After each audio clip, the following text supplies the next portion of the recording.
저는 오늘 그 발표 주제를 그 코로나19의 대응과 회복에서 건강 형평성의 관점에서 좀 살펴보고, 그리고 건강 도시적 차원에서 접근법상에서 어떻게 이 문제를 좀 개념화할 수 있을지 조금 원론적인 이야기가 될 수 있겠습니다만, 우리가 이런 그 위기가 닥쳐오거나 뭔가를 이제 문제를 해결을 해야 될 때 사실 특히 또 학자들이의 그 많은 활동들이 문제를 파악하는 데는 아주 많은 그 활동들이 이루어지고 있는 것 같습니다. 그런데 이제 조금 더 그 신경을 써야 되는 부분들이, 그러면 이런 문제들을 많이 파악을 했는데 이 문제들을 해결하기 위해서는 어떻게 또는 누가 그리고 어떤 원칙에 의해서 사회적 합의를 이끌어가면서 할 것인가라는 조금 더 복잡하고 사실은 뭐랄까요, 통제할 수 없는 현실 사회에서의 그런 상황에서 그 문제점들이 많이 봉착하는 것 같습니다. 코로나19가 처음 발병이 되고 팬데믹이 되어 가면서 사실 유명인들이 많이 그 감염이 되었었죠. 그래서 그런 것들을 보면서 사람들은 바이러스는 차별하지 않는다, 그러면서 경각심을 많이 알리려고 했었던 것 같습니다. 근데 사실상 그게 아니라 이런 바이러스가 팬데믹이 호흡기 감염성 질환이 퍼지면서 사실상 우리 사회의 기존의 어떤 차별적인 구조를 드러내는 게 아닌가, 이제 그런 차원에서 생각을 할 수가 있겠고요. 이것은 새로운 게 아니라 사실상 스페인 100년 전 스페인 독감 때나 그리고 비교적 최근에 신종플루 때나 공통적으로 소득이나 뭐 학력이나 인종이나 이런 사회 경제적인 지위와 그 감염병의 위험은 뭐랄까, 이게 차별적인 그런 양상을 패턴을 보여왔습니다. 코로나19도 마찬가지이고요. 그리고 제가 있는 그 연구소가 속한 리버풀 병원에도 봐도 작년과 올해와 비교해서 코로나 이후에 응급실 방문자 수가 급격하게 줄었습니다. 그래서 이 표 뒤에는 사실상 어떤 미충족 의료라든지 그리고 뭔가 이렇게 다양한 스토리들이 담겨 있을 텐데요. 그것을 또 보면 출신 국가별로, 그래서 이민자들의 어떤 이용률이 보다 더 많이 떨어진 것을 저희가 발견을 할 수가 있었습니다. 그래서 이런 문제점을 그 자각을 하면서 호주 저희 지역에 있는 그 지역 사회, 그 호주에서는 보건청인데요. 보건청에서는 어떤 에퀴티 프레임워크라고 해서 그 오른쪽에 표에 보시면 그 주요 가치로서는 협력과 어떤 공개와 존경과 엠파워먼트라는 어떤 그런 가치를 통해서 우리가 이 모든 활동들을 구성하겠다라는 그런 비전을 가지고 있습니다. 근데 다 아시다시피 이미 코로나 팬데믹은 더 이상 그냥 팬데믹이 아니라 신데믹이죠. 그러니까 신데믹은 2개 이상의 질병이 결합돼서 퍼지는 전염병인데, 이 신데믹의 또 다른 함께 퍼지고 있는 질병이라 함은 기존의 뭐 어떤 비전염성 만성질환의 패턴도 있겠지만 사회적 결정 요인이라든지 어떤 기존의 건강 형평성 문제들이 모두 다 결합되어서 지금 나타나고 있습니다. 항상 건강 형평성이라는 이야기를 하면서 저는 꼭 정의를 다시 한번 짚고 넘어가는 게 필요하다고 생각하는데요. 건강 형평성이라는 것도 사람들마다 그 정의가 조금 다를 수도 있고 좀 그때그때마다 다르게 이해가 될 수 있는 것 같습니다. 그래서 건강 형평성이라는 정의를 봤을 때 키워드는 3가지인 것 같은데요. 우리가 건강 격차가 나타나는 것은 어쩔 수 없는 상황이지만 그 중에서 피할 수 있거나 불공평하게 나타나는 거라든지 혹은 또 개선할 수 있는 이제 그런 상황의 차이들은 그렇게 해서 나타나는 건강 격차는 불형평적이다, 이렇게 볼 수가 있는 거죠. 그래서 코로나와 관련해서도 그런 정의를 좀 적용을 해본다면, 어떤 코로나 이전과 이후에 어떤 영향들이 평균이 중간에 있는 파란색으로 나빠졌다면 상대적으로 영향이 적은 어떤 체계적으로 나타나는 공통적으로 나타나는 계층이 있을 테지만, 반대로 그 상대적으로 영향이 크게 나타나는 그런 층들도 있을 것입니다. 그래서 그런 이제 건강 형평성에 대한 어떤 그 개념적인 체계를 가지고 이제 현재의 코로나 상황을 좀 살펴보면 현재 우리가 팬데믹에서 할 수 있는 대응 유형은 크게 세 가지로 나뉘어져 있습니다. 모두가 다 잘 아시겠지만 방역적인 조치가 있을 것이고요. 그다음에 사회적 거리두기, 뭐 마스크 쓰기라든지 이런 비약물적 중재 조치가 있겠고요. 그다음에 이로 인한 사회가 이 크게 변화된 상황에 있어서 정책적으로 어떤 사회 경제적 인프라를 보호한다든지 경제적 지원을 한다든지 하는 어떤 정책적 지원에 크게 세 가지의 유형이 있겠습니다. 그래서 그 코로나로 인해서 기존의 건강 형평성의 패턴이 오른쪽으로 어떤 그 형평성 양상의 변화를 수반해 왔다면 여기에는 도시나 지방정부 차원에서의 어떤 보완 조치라든지 어떤 형평성을 보장하기 위한 여러 가지 활동들이 있는가 하면 그 위에는 보다 더 글로벌하고 국가 차원에서의 대응과 그 보완 정책들이 있을 것입니다.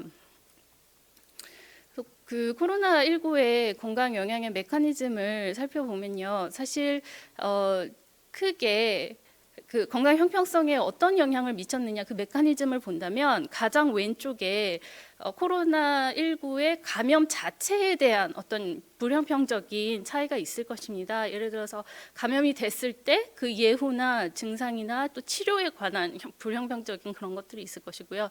그런데 그런 것들은 직접적인 건강 결과로 나타나겠죠. 하지만 이 그림의 이제 중간에서부터 오른쪽까지는 그 비약물적 중재 조치나 어떤 그 국가 차원의 어떤 제도적 정책적 지원으로 인한 예를 들어서 사회적 거리두기라든지 외국 같은 경우에는 락다운이 있기 때문에 집에서 그 학교를 다니고 직장을 다니고 그러니까 재택근무를 하고 그런 것과 관련된 여러 가지 서비스 이용의 제한이라든지 교육 기회 박탈이라든지 소득 기회가 이어나가지를 못한다든지 하는 그런 고용 상태와 관련된 것들로 인해서 이런 사회 결정 요인들에 대한 어떤 파괴로 인해서 나타나는 경로를 따라서 간접적인 어떤 건강 결과들로 이어지게 되는데 이런 것들이 그러니까 균일하게 나타나는 게 아니라 사회 계층들 간에 또는 인구 집단의 특성들 간에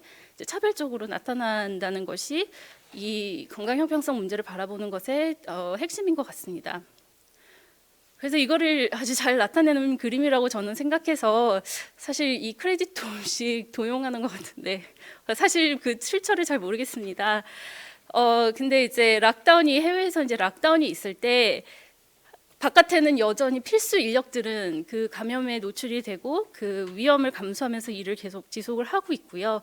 그다음에 이제 뭐 그 혼자 계시는 분이라든지 집에서 일하는 그 또 자녀를 양육하고 하는 이제 그런 사람들도 있고 하는 이제 그런 패턴들을 잘 나타내는 그림인 것 같습니다. 그래서 실제로 좀 흥미로운 것은 코로나 이후에 여성 학자들의 어떤 연구 성과가 현저하게 떨어졌다는 실증적 결과들이 굉장히 많이 나오고 있습니다. 아무래도 이제 여전히 세계 전체적으로도 양육에 대한 어떤 일차적인 책임은 여성에게 있기 때문에 사회적 거리두기가 강화되면서 여성 학자들의 어떤 사회 진출의 기회가 이런 식으로 또 좀 저하가 되는 게 아닌지 이제 그렇게 판단을 하는 사람들이 있습니다. 네, 그래서 이 외에도 사실 구체적인 그 메커니즘들은 이제 자료가 많이 있는데요. 이런 것들을 정리를 해보면 요약은 다음과 같이 할 수 있을 것 같습니다. 코로나19와 건강 형평성 문제의 특성은 사실 기존에 이미 있었던 패턴을 강화를 했던 부분도 있고요. 새로운 취약성을 드러내기도 했고 그리고 가장 중요한 개념인 것 같은데요. 이런 취약성은 단독으로 나타내는 게 아니라 어떤 복합적인 그러니까 intersectionality라는 특성을 가지고 나타나고 있습니다. 다시 말해서 단 하나의 인구 사회학적 요인이 그런 취약성을 대표하는 것이 아니라 그 저소득층이고 그다음에 외국인이고 그다음에 고용 상태가 안 좋고 하는 이제 여러 가지 그런 요소들이 복합적인 그런 관계를 가지고 나타나는 것이죠. 그리고 이런 것들은 사회 근본적인 구조에서 기인을 하는 겁니다. 그래서 이런 문제에 있어서 도시에서는 무엇을 할 수 있을까? 제가 그 한국, 영국, 이탈리아, 호주의 4명의 이제 국제 동료들과 함께 고민을 한 적이 있었는데요. 팬데믹은 아무래도 도시 지역이 그 위험이 높지요. 아무래도 인구의 그 과밀하기도 하고, 그다음에 생활의 양식 패턴들이 기존에 이제 감염병에 취약한 그런 패턴이기 때문에 그렇습니다. 그래서 이미 WHO에서는 세계적 유행에 대한 범사회적 준비 체계에 있어서 준비, 대응, 회복의 이런 사이클 속에서 그 지방 정부의 역할, 지역 사회의 역할을 굉장히 강조를 해 왔었습니다. 그래서 이런 지방 정부와 지역 사회가 핵심이 되어서 필요한 이제 요소들을 유기적으로 준비를 해 나가는, 그 대응을 해 나가는 그런 접근을 강조해 왔었는데요. 이 네 개의 국가가 사실 그냥 그 코로나의 패턴과 어떤 대응은 굉장히 다양했습니다. 그런데 네 개 도시를 봤을 때 저희가 어떤 단순히 비교하기는 어렵고요. 건강 형평성을 위해서 도시에서는 무엇을 할 수 있을까를 봤을 때 공통적으로 할 수 있는 것은 어떤 취약성에 대한 범위를 좀 그 아까 말씀드렸던 복합성, 인터섹셔널리티라는 그런 개념으로 다시 생각을 해볼 수가 있겠고요. 이런 정보와 커뮤니케이션에 더 많은 노력들을 하고 있었고, 취약계층을 또 맥락적으로 잘 찾아내서 그때그때 신속하게 지원을 할 수 있는 그런 능력을 지닌 것이 지방 정부의 어떤 강점이다. 이렇게 찾았습니다. 물론 이제 나라마다 맥락이 다르기 때문에 문화적인 맥락이라든지 시스템적인 맥락이 다르기 때문에 이제 다른 점들도 나타났지만요. 그래서 이런 것들이 이제 관광도시에 어떤 시사점을 줄 수 있을까라고 했을 때 우리가 도시라는 것을 단순히 하나의 유닛으로만 볼 것이 아니라 다층적 구조 속에서의 어떤 유기적인 관계를 가지고 있다라는 그런 차원에서 이해를 해야 될 것 같습니다. 그리고 이런 그 코로나19의 대응은 그 어떤 지방 정부에서 할 수 있는 힘이 더 많다, 이런 부분을 좀 찾을 수가 있었고, 그런 맥락에서 지금은 대응에 아주 노력을 하고 있지만 앞으로는 회복 단계에서 조금 더 선제적인 역할을 도시 차원에서 해야 되지 않을까, 이제 그렇게 결론을 내렸던 그런 연구 사례를 소개를 해드리면서, 그렇다면 지방 정부에서 무엇을 할 수 있을까? 이제 지방 정부가 힘이 있다는데 그러면 이제 어떤 것들을 하면 좋을까? 여기에서도 마찬가지로 저는 어떤 강론적인 토픽이나 이제 그런 부분보다는 조금 원칙적인 차원에서 필요한 지식이나 근거가 무엇일지를 좀 고민을 해보고요. 그리고 무엇보다 중요한 것은 정책 과정에 대한 이해가 필요한 것 같습니다.